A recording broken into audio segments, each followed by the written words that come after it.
अस्सलाम वालेकुम, नमस्कार, सत श्री अकाल एंड गुड इवनिंग। मैं हूँ आरज़ू काज़मी और आप देख रहे हैं पॉइंट ऑफ व्यू। हमारे साथ हैं जी डॉक्टर इश्तियाक अहमद साहब। बहुत शुक्रिया सर कि आज आप आए। थैंक यू सो बहुत-बहुत मच। मेहरबानी। Thank you for inviting me Arzoo. बताएँ? सर, बांग्लादेश में जो कुछ हुआ आपने देखा किस तरह से जो है वो शेख हसीना जो है उनकी गवर्नमेंट को हटाया गया, प्रोटेस्ट चले। लेकिन आज हम बात ये करेंगे, साथ-साथ माइनॉरिटीज़ का भी इश्यू चल रहा है, उनको टारगेट किया जा रहा है, उसके ऊपर भी पूरी दुनिया में ही जो हिंदू कम्युनिटी है वो प्रोटेस्ट कर रही है कि जो कुछ बांग्लादेश में हो रहा है। कुछ-कुछ पाकिस्तान वाला नक्शा ही नज़र आ रहा है, माइनॉरिटीज़ को तंग करने वाला। लेकिन सर, अगर हम बात करें कि बांग्लादेश बनने से लेकर अभी तक आप किस तरह से देखते हैं कि बांग्लादेश कैसे चल पाया या पाकिस्तान वाला ही हाल रहा?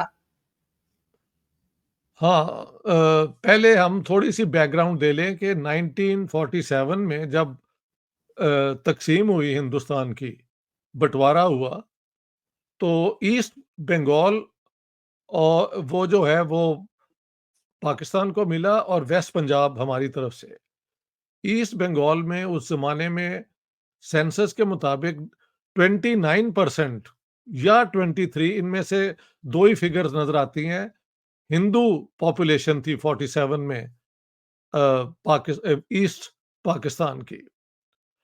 1950 में हमले शुरू हुए हिंदुओं के ऊपर, अपर कास्ट हिंदुओं पे भी और जो शेड्यूल्ड कास्ट भी हैं, यानी जोगिंदर नाथ मंडल जो पाकिस्तान के लॉ मिनिस्टर बने, जो एक्चुअली ईस्ट बंगाल से थे और तब तक जिन्ना साहब की डेथ हो गई थी, Liaquat Ali Khan was prime minister. तो वो फिर उन्होंने रेज़िग्नेशन लेटर लिखा कि मैंने तो ये पाकिस्तान का साथ दिया था कि हमारे जैसे लोगों का के साथ अच्छा सलूक होगा, यानी शेड्यूल्ड कास्ट, वो खुद भी दलित थे। लेकिन ये जो हमले हो रहे हैं वो अपर कास्ट पे भी हो रहे हैं और हमारे जैसे लोगों पे भी हो रहे हैं। तो रिज़ाइन करके the poor man left Pakistan और फिर उसके उनके खिलाफ एफआईआर, वो फर्स्ट इन्वेस्टिगेशन रिपोर्ट जो है ना, वो दर्ज की गई अपना पाकिस्तान के पुलिस स्टेशन पे कि ये यहाँ से भाग गए हैं, ही इज़ अ फ्यूजिटिव। अच्छा, 1971 में जो सेंसस हुआ तो हिंदू पॉपुलेशन तब तक 17% हो चुकी थी। ज़्यादातर लोग वेस्ट बंगाल चले गए जहाँ पे एक कम्युनिस्ट हुकूमत शायद थी तो उनको ज़मीन भी मिलती थी, इस किस्म की बातें हैं। ये हिंदू जो थे वहाँ के। लेकिन सिविल वॉर के बाद जो नया सेंसस बाद में हुआ, तो वो पॉपुलेशन 12% हो गई। यानी सिविल वॉर के दौरान 5% हिंदुओं को भगाया गया, उनमें से बहुत को मारा भी गया। मेरी अगर आप गैरिसन स्टेट किताब देखें ना, तो उसमें कर्नल नादर अली, जो पाकिस्तान आर्मी में के थे, उनका इंटरव्यू है। उन्होंने कहा कि मुझे हुक्म दिया गया कि तुमने यहाँ पे हिंदुओं को ख़ास तौर पे मारना है। तो उन्होंने कहा मैंने रेज़िग्नेशन दे दिया कि जब मैंने पाकिस्तान आर्मी जॉइन की थी, तो जो मैंने ऑफ ओथ ली थी, कसम खाई थी, वो ये थी कि I will protect Pakistani citizens, not kill them. तो उनको डिमोट किया गया, उन पे पता नहीं क्या इल्ज़ाम लगाया गया। Anyhow his interview is there in my book, अगर आप पढ़ना चाहें। तो 5% जो हैं वो सिविल वॉर के बाद हिंदू पॉपुलेशन कम हो गई। अब आप बताती हैं कि 12 से वो 7% हो गया है और ये उस दौरान में हुआ है जबकि ज़्यादातर, मतलब उसके अंदर वो खालिदा ज़िया की हुकूमत भी आई, फिर मुजीबुर रहमान 75 तक रहे, तो हू डिड व्हाट? हिंदू यहाँ से जाते ही रहे, समझ गए आप? हुँ। लेकिन ये जो है शेख हसीना वाजिद के दौरान में इंडिया के साथ ताल्लुक बहुत अच्छे हो गए। उन्होंने इकोनॉमी को भी बड़ा डेवलप किया, उन्होंने औरतों के राइट्स को भी बहुत प्रमोट किया। लेकिन जो उन्होंने गलती की, और वो गलती है कि आप सबसे पहले जो वो एक रिफ़ॉर्म हुआ था कि जो 71 वॉर में जिन ख़ानदानों को मारा गया है या कुछ, या जिन्होंने हिस्सा लिया है, उनको बांग्लादेश की जो है ना ब्यूरोक्रेसी जिस तरह हमारे सीएसपी हैं, उनमें एग्ज़ाम में उनको प्रेफ़रेंस दी जाएगी, रिज़र्वेशन कर दी गई। ये फिर आगे जाके अगली जनरेशन के लिए भी हो गया। उसके बाद फिर रिफ़ॉर्म हुआ और ग्रैंड चिल्ड्रन के लिए भी हो गया। अब आप देखें 30 टू 40% फिगर बताया जाता है, जहाँ पे रिज़र्वेशन हो जाए और वहाँ पे जो बच्चे पढ़ते लिखते हैं, मतलब वो एग्ज़ाम में तो डिसएडवांटेज उनको बहुत ज़्यादा है ना। आप कह सकते हैं इंडिया के अंदर भी 25% हैं, लेकिन वो उन्होंने कंसेंसस के ज़रिए, चाहे वो बीजेपी हो या कांग्रेस या कोई और, रखा हुआ है, क्योंकि उन्होंने माना कि हिंदुइज़्म के दौरान दलित्स के साथ बहुत हिस्टोरिकल डिसएडवांटेज हुआ है। तो अगर कंसेंसस हो एक और बात है। इसको जब उन्होंने इंडिया में बढ़ाया तो उसके ऊपर फिर एक वो वहाँ पे कमेटी बनी थी जिसने बढ़ा दिया था फिगर। तो वहाँ पे फिर सुसाइड भी हुई इंडिया में ये। तो अब 25% तो कॉन्स्टिट्यूशनल है, 15% फॉर द शेड्यूल्ड कास्ट यानी दलित, और 8% जो हैं वो जो आदिवासी हैं। मसलन आजकल इंडिया की जो प्रेसिडेंट है वो एक आदिवासी बैकग्राउंड से है, समझ गए आप? हुँ। लेकिन वहाँ पे ये कंसेंसस के साथ होता है। यहाँ पे ये हसीना वाहिद ने अपना एक सपोर्ट बेस बनाया था और ज़ाहिर है जब उनके वालिद को मारा गया बेदर्दी के साथ तो उसमें जमात इस्लामी की इन्वॉल्वमेंट थी, शायद गवर्नमेंट ऑफ पाकिस्तान ने भी उनको बैक किया होगा। अब हसीना वाजिद का मैंने अभी बयान देखा है और उनके बेटे का कि मुझे स्टेबलाइज करने में अमेरिका का हाथ है, क्योंकि कोई हुँ। जजीरा है, उसका नाम एकदम मुझे याद नहीं आ रहा, जो ये बांग्लादेश के साउथ में है, बे ऑफ बंगाल में। अमेरिकन वहां पे उसे अड्डा बनाना चाहते हैं, उन्होंने हसीना वाजिद ने उसकी इजाजत नहीं दी। और क्योंकि हसीना वाजिद की इंडिया के साथ बड़ी अच्छी रिलेशनशिप है, तो दिस इज द लेटेस्ट बयान जो हसीना वाजिद का है। तो मैंने आपको पूरी बैकग्राउंड दे दी है। माइनॉरिटीज बेचारी 29 से अब 7% हिंदू हैं, क्रिश्चियन महल 1% है वहां पे। एक और है कैटेगरी, चकमा हिल ट्राइब्स, उन पे भी हमले होते रहे हैं। मेरी एक किताब है स्टेट नेशन एंड एथनिसिटी में, उसमें बांग्लादेश में जो चकमा ट्राइब्स के साथ हुआ मैंने वो पूरी डिटेल्स दी हुई हैं।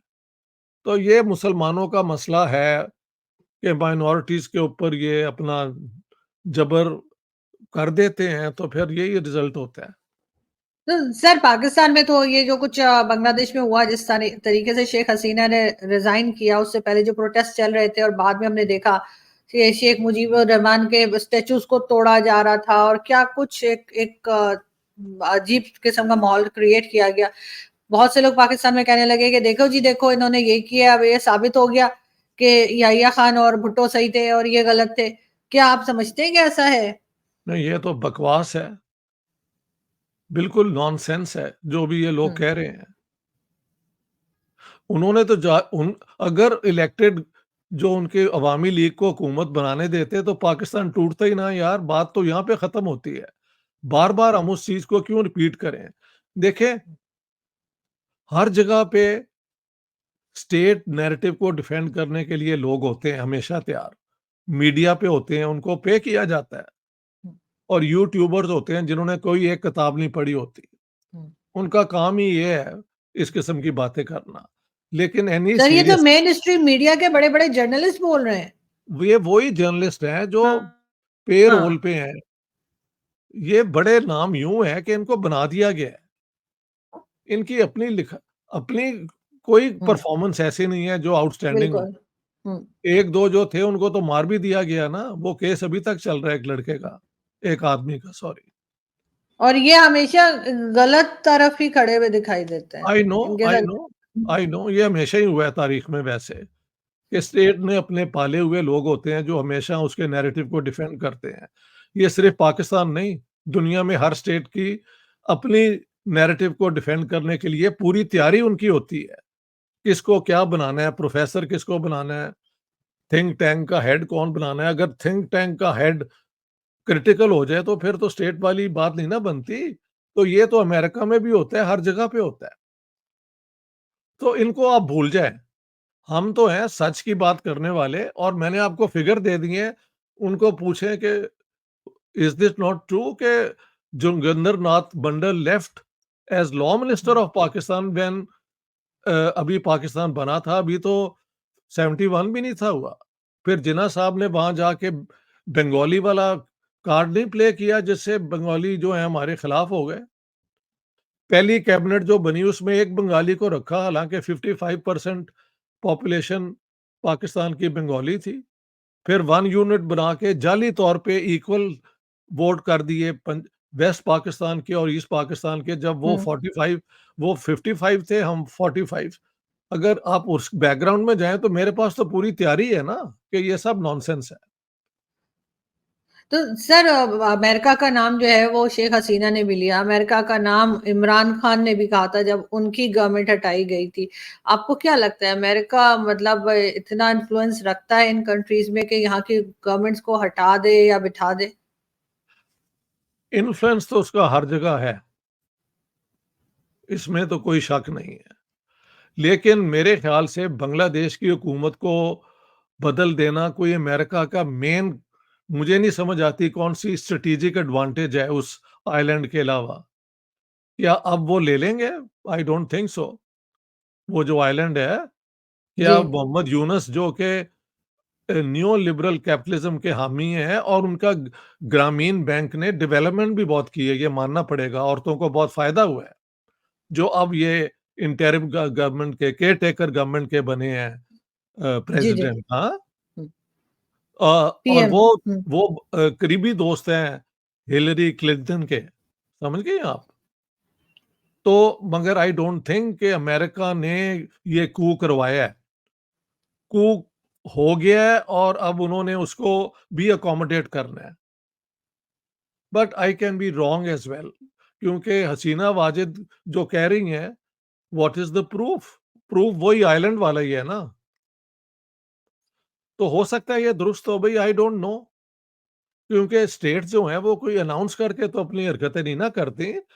अलबत्ता अमेरिका का इन्फ्लुएंस पाकिस्तान में इतना ज़्यादा है, जो मर्ज़ी वो करवा लें हमसे। बांग्लादेश में भी क्या ये मुमकिन है? अकॉर्डिंग टू हसीना क्योंकि वाजिद, येस। जी, बिकॉज़ इमरान खान भी यही कहते थे कि जी मेरी गवर्नमेंट जो है वो अमेरिका ने गिराई है और साइफर केस जो लेकर घूमते रहे हाँ, वो। मुझे पता है वो सारा केस है। वो वो हमने पढ़ा भी है कि उन्होंने क्या कहा था। लेकिन मुझे जो मेरे डिप्लोमैट दोस्त रिटायर हुए हैं, वो कहते हैं इस किस्म के जो है ना ये चीज़ें लोअर लेवल पे बिल्कुल इसी तरह लिखी जाती हैं। बट वो कोई स्टेट डिपार्टमेंट की तरफ से इश्यू नहीं होती। उनके गुफ्तगू चल रही होती है जहाँ पे थ्रेट्स भी होती हैं, कैरेट और स्टिक का भी काम होता है। ये this goes on. So it's not necessarily कोई ऐसा बड़ा वो डॉक्यूमेंट है। और इमरान खान और शाह महमूद कुरैशी ने उसको रिवील करके पाकिस्तान का जो सीक्रेट पासवर्ड है ना, वो हुँ, भी एक्सपोज़ कर दिया इसका मतलब। मुझे ये एक सीनियर रिटायर्ड पाकिस्तानी ब्यूरोक्रेट ने बताया कि ये बहुत बड़ा इश्यू भी था, ये करना। आप स्टेट सीक्रेट कभी नहीं किसी को दे सकते। तो बिल्कुल और वी जी। Don't know, we don't know. Sir Bharat को क्या मुश्किल आ सकती है बांग्लादेश की सिचुएशन से? इसलिए कि बॉर्डर उनका साथ लगा ये हुआ है और कई लोगों का ये भी कहना है भारत के अंदर से ही कि जो लोग परेशान हैं वो जी हमारे यहाँ आ जाएँ। ममता बनर्जी और कई तरह के लोगों ने ये स्टेटमेंट भी दिए थे। तो आपको लगता है कि जैसे पाकिस्तान अफ़गानिस्तान में जब मसले बने थे बहुत ज़्यादा और अफ़गान रेफ्यूजीज़ आ गए थे जो पाकिस्तान ने फेस किया, क्या भारत उसी तरह की मुश्किल में आ सकता है कि बंगालीज़ जो उठकर सारे भारत पहुँच जाएँ? हिंदुओं को वो लेंगे, मुसलमानों को नहीं। This is the main cut off point. जो उन्होंने वो सीएए बनाया था ना, वो है all minorities except Muslims persecuted in Afghanistan, Pakistan and Bangladesh में, हल इन 3 मुल्कों का ज़िक्र है। हुँ। तो हिंदुओं को वो लेंगे, लेकिन जयशंकर का भी ये बयान है कि वी एक्सपेक्ट कि नई गवर्नमेंट जो है, वो माइनॉरिटीज़ को प्रोटेक्ट करेगी। अमेरिका के अंदर, वॉशिंगटन डीसी में, लंदन में बहुत मुज़ाहरे किए हैं इन्होंने जो हैं ये बंगाली हिंदुओं ने, यानी बांग्लादेशी हुँ, हिंदुओं हुँ। ने, कि हमारे पे ज़ुल्म हो रहा है। पहले 1-2 दिन हुआ भी है, अब जो खबरें आ रही हैं कि ये नई हुकूमत ने, जो नई हुकूमत के मिनिस्टर्स बने हैं ना, उनमें एक नाम चकमा ट्राइब्स का है और एक अपर कास्ट हिंदू का भी है। तो 2 इस किस्म के लोग उन्होंने अपनी इस केयर टेकर गवर्नमेंट में भी रखे हैं। और मोहम्मद यूनुस आफ्टर ऑल एक नोबेल प्राइज़ लॉरिएट हैं, उनको बनाया गया है। तो I think he will do all he can to prevent that. जो बाद में खबरें आई हैं कि फिर एकदम हमलों के बाद लोगों ने मंदिरों के आगे और इस जगह जाके, चर्चेज़ के आगे जाके वो प्रोटेक्शन भी की है। तो ये सिचुएशन अभी बड़ी फ्लूइड है। It's changing by the hour. तो जो आज तक इन्फॉर्मेशन है ना, वो हमने आज डिस्कस कर ली है। तो कल सर क्या शेख होगा, हसीना का क्या फ्यूचर है? शेख हसीना का कोई शेख फ्यूचर लग हसीना रहा है आगे? कहती है कि अगर इलेक्शन फेयर और फ्री होते हैं तो मैं भी लड़ूँगी। This is what she is saying. अब ये एक स्टेटमेंट भी हो सकती है, ये एक वैसे ही एक सीरियस ख्वाहिश भी हो सकती है। ये तो वक़्त ही बताएगा ना कि कब इलेक्शन होंगे। रिमेंबर, इलेक्शन जो है ज़िया ने कहा था कि मैं 90 डेज़ में करा लूँगा और 11 साल लगे। लेकिन पाकिस्तान स्टोरी यूनिक है। बांग्लादेश में ये नहीं हो सकता। Mohammad Yunus, doctor Mohammad Yunus is a Nobel prize laureate and well connected, well respected in the world. वो या तो रिज़ाइन कर देंगे अगर ये हुआ, या वो जो कमिटमेंट है पूरी करवाएँगे। I can this is my gut feeling कि उनके होते हुए ये नहीं मुमकिन है। बाय द वे, इन जो मिनिस्टर्स बनी हैं, इनमें से एक ताज़ीन मुर्शिद भी हैं। ईयर्स बैक वो स्टॉकहोम में पढ़ा करती थी और फिर मेरी उनसे बातचीत भी रही। वो स्विट्ज़रलैंड में बाद में चली गईं। तो मैंने उनका नेम नाम देखा तो मैं खुश भी हुआ।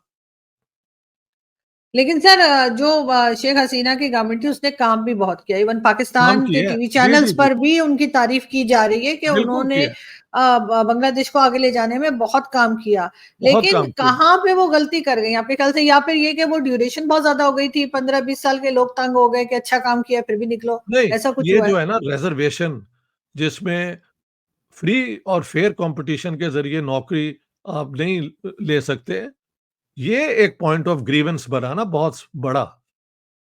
भई 71 में ठीक है, आप उनको रिवॉर्ड करें, उनकी पहली नस्ल को भी करें, लेकिन तीसरी नस्ल को भी कर दिया, जबकि कंसेंसस उस पे नहीं है। हिंदुस्तान में कंसेंसस है। There is a big difference. Mangal commission ने जो बढ़ा दिए थे ना नंबर, वो उन्होंने सेंट्रल फेडरल गवर्नमेंट का हिस्सा नहीं बनाया, यूनियन गवर्नमेंट का।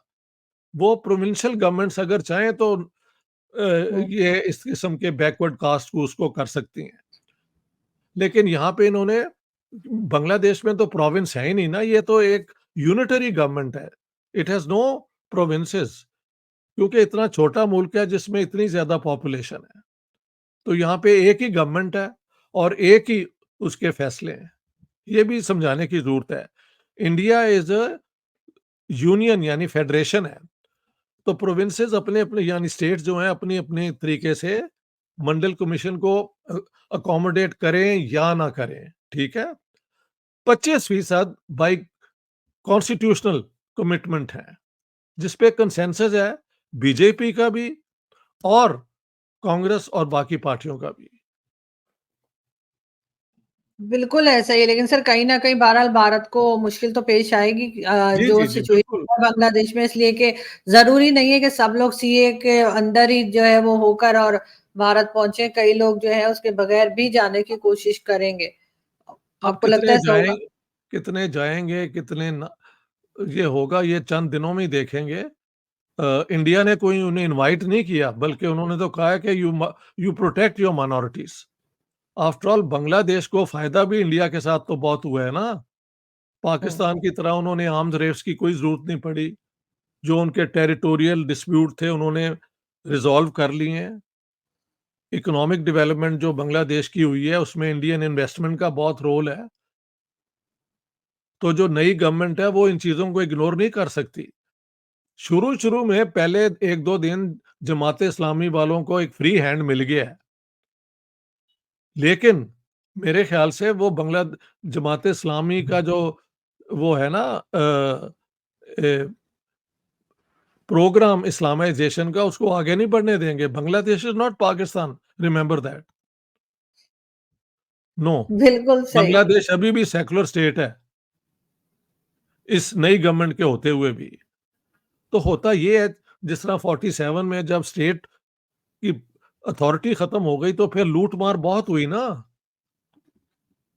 जब स्टेट कमज़ोर हो जाती है और उसके लॉ एंड ऑर्डर मेंटेन करने की कैपेसिटी नहीं रहती, तो तब हर बंदा जो है वो लूट-मार में हिस्सा लेने के लिए तैयार हो जाता है, सिवाय शरीफ आदमियों को। इसीलिए सही शरीफ आदमियों के पास कभी ना पैसे होते हैं, ना कुछ होते हैं, वो सिर्फ़ बातें करते हैं। ऐसा ही है सर। हाँ जी, और सालों से यही होता है और अभी भी ऐसा ही है। यही देखते हैं सर तारीख आगे में किस तरफ ये होगा भी यही। हाँ, हाँ, ऐसे ही। और हमारे ऐसे लोगों को बेवकूफ़ समझा जाता है, वही बजाय उनको एप्रिशिएट करने के, उनकी ईमानदारी को ये कहा जाता है कि जी इनको तो कमाना ही नहीं आता, ये तो बेवकूफ़ लोग हैं, वो ऐसे कहा जाता है। जीसस को जब क्रूसिफाई किया गया, अब ये जो भी एक स्टोरी है, लेकिन खूब है। तो कहते हैं जीसस ने कहा, "oh Lord forgive them because they know not what they are doing." यानी कि जो ये हरकतें हुँ, कर रहे हैं, हुँ, इनको भी बख्श दो, क्योंकि ये एग्ज़ैक्टली। नहीं जानते कि ये क्या कर रहे हैं। तो मैं हाँ, तो ये बिल्कुल कहा ऐसे कि ही, तुम करते जाओ यार, हू केयर्स? लॉर्ड है बिल्कुल या ऐसे नहीं ही। है, आई डोंट नो, लेकिन इन बेवकूफ़ों को मैं कुछ ज़्यादा लिफ्ट नहीं कराता। ऐसे ही होना चाहिए। बहुत शुक्रिया सर कि आज आपने बड़ी जॉइन किया। मेहरबानी, thank you so thank you much. So much, thank you all so the much. Best, all the best. Thank thank you.